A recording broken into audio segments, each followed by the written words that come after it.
Se você não estiver disposto a encarar essa pressão, aos golpes de encontro dele, você não vai vencer ele. Você tem que estar disposto a tomar umas porradas.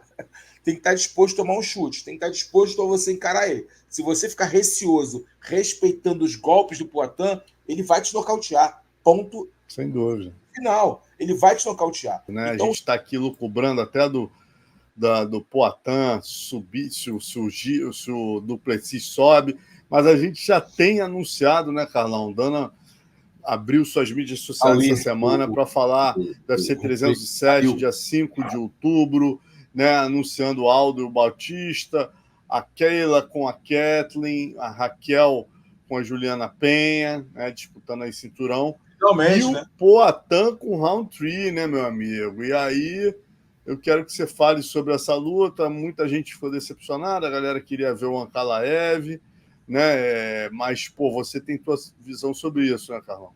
O Ankalaev não dá, porque o Ankalaev tinha luta marcada com o Rakit, já tem marcada com o Rakit. Então a gente sabia que o Ankalaev não seria a opção para essa luta. Podia ser o Ian Blachowicz, né? O Blachowicz depois até tweetou, né, reclamando. Tweetou não, né? X, como é que é agora? É X? X, vamos de Twitter mesmo. Tweetou. Tweetou, né? Falando que achou que foi a escolha errada, ou seja, porque ele estava pronto, né? Não estava lesionado. Cara, eu sei que não era a luta que as pessoas queriam, né? Porque, obviamente, o Khalil Rountree Jr., né? O Khalil Rountree Jr., ele estava debaixo do holofote. Teve o problema do doping também, que a gente não pode esquecer, de que aí ele conseguiu a absolvição. A absolvição dele veio em relação que ele provou que a substância que ele tomou, né, o produto lá que ele tomou, a vitamina, estava contaminada, como já aconteceu com outros atletas que provaram que as vitaminas estavam contaminadas, os suplementos estavam contaminados, enfim. Aí ele conseguiu ser absolvido, não é isso? E vai lutar direto pelo cinturão, né? Acho que o choque meio foi isso para a galera. Muita gente reclamando nos Estados Unidos, inclusive, sobre isso, né? Pô, o cara premiando, né? O cara tomou um gancho, o cara já vai pro título, né? Há muita gente reclamando sobre isso. Mas a gente não sabe, na verdade, os bastidores.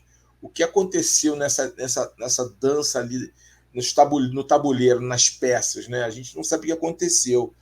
Independente disso, o Khalil Rountree Jr., né, companheiro de treinos durante muitos anos do Anderson Silva, estava numa sequência muito forte de vitórias, né? E vinha de uma série de vitórias, né? E isso dá para ele uma credencial. Não é a luta que nós queríamos ver? Sim, é uma luta que não é nem que não queríamos ver. Eu acho que é uma luta improvável porque o Roundtree não estava nos holofotes, não estava no radar de ninguém.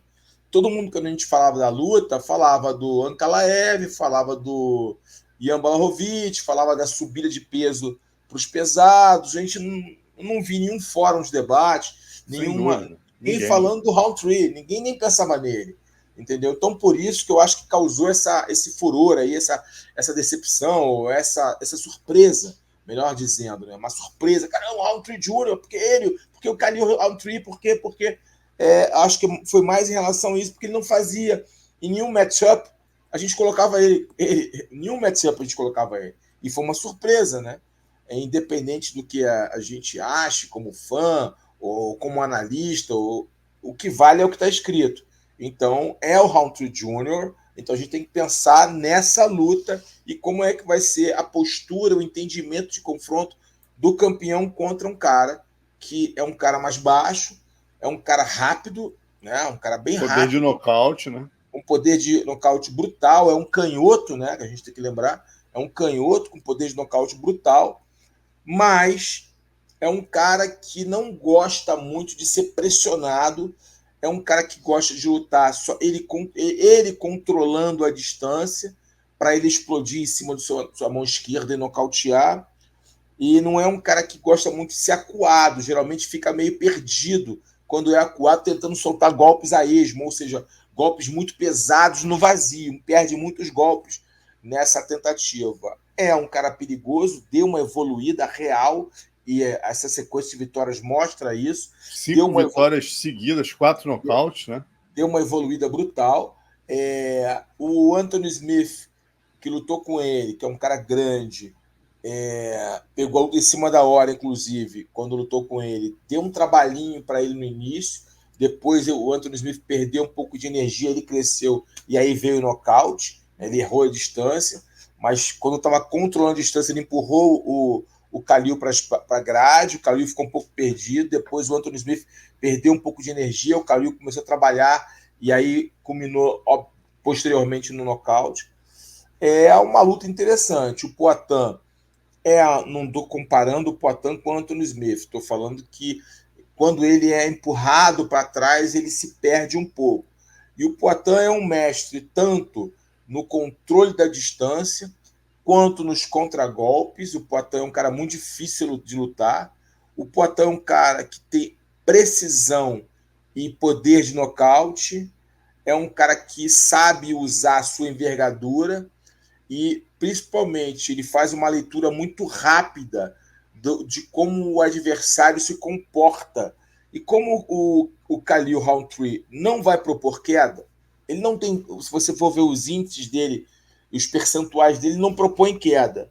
Se propor, ele não vai propor com precisão, não vai propor com domínio, não vai propor com solidez, o que abre brecha para ele tomar um contragolpe um golpe de encontro na tentativa ou de uma defesa do Poatan, caso ele tente buscar esse artifício. Vai trocar golpes com o Poatan.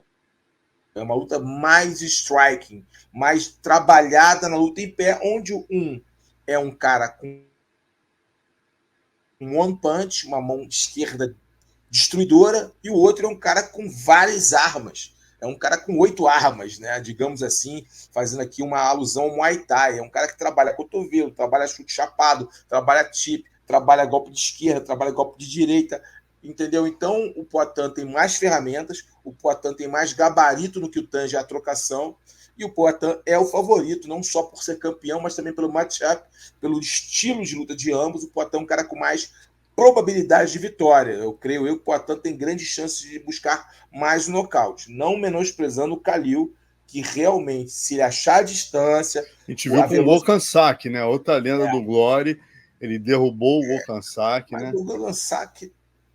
não dá para comparar, todo obviamente. Respeito ao Volkansky.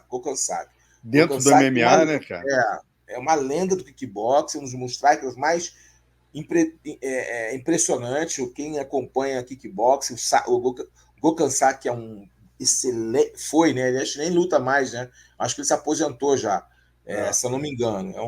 Foi um kickboxer de altíssimo gabarito, um cara com muita qualidade técnica, mas MMA é diferente, são outras valências, outra movimentação, a caminhada no octógono é diferente de você caminhar dentro do ringue, uma série de coisas que a gente pode aqui enumerar e debater. Não é o momento para isso, mas não pode comparar.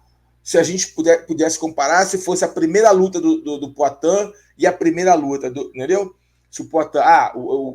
sem dúvida. O Khalil nocauteou o saque e logo depois ele pega o Poatan chegando. Aí a gente podia comparar ali as performances e as possibilidades. Mas o Poatan de hoje, o Khalil de hoje, não dá para comparar. O Poatan, ele está numa prateleira acima. Isso é uma dura e pura realidade. O Poatan é um lutador diferenciado. E ele já entendeu a dinâmica do MMA. Ele já entendeu. Ele já absorveu o MMA. Ele é um striker acostumado, adaptado no MMA. Ponto. É um cara que já entendeu o esporte, já entendeu os cortes de ângulo, já entendeu os atalhos do octógono, já entendeu a grade. Então, cara, lutar contra o Poatan, você tem que estar, muito bem condicionado fisicamente. 2, com uma estratégia muito bem definida, muito foco para você transformar essa estratégia em tática, ou seja, em ação, e tá disposto a encarar a pressão do Poatan, encurralando ele. Se você não estiver disposto a encarar essa pressão, aos golpes de encontro dele, você não vai vencer ele. Você tem que estar disposto a tomar umas porradas. tem que estar disposto a tomar um chute, tem que estar disposto a você encarar ele. Se você ficar receoso, respeitando os golpes do Poatan, ele vai te nocautear. Ponto. Sem dúvida. Final. Ele vai te nocautear. Então são poucos lutadores que têm a predisposição, que têm ferramentas no estojo hoje para enfrentar o Poatan de igual para igual. Eu acho que o Cauli, eu tô com esse nome Cauli, não sei porquê, me perdoe. O Khalil Rountree Jr., ele é perigoso, mas não é um lutador do nível do Poatan. Ah, mas ele não pode ganhar o Poatan? Lógico, amigo, o MMA é imprevisível. Um golpe entra, tudo acaba. A gente sabe disso. Às vezes o cara tá ganhando, um erro, pum, acabou. É um golpe que entra, mão pesada, amigo. Velocidade ele tem, mas agora eu não vejo ali, fazendo ali um estudo dos dois, possibilidades reais de uma aproximação, possibilidades reais dele empurrar o Poatan para a grade, possibilidade de o Poatan andar para o lado errado e tomar um golpe de esquerda. Não vejo, não vejo. Todos os artifícios que o Khalil tem para propor para o jogo, o Poatan conhece mais.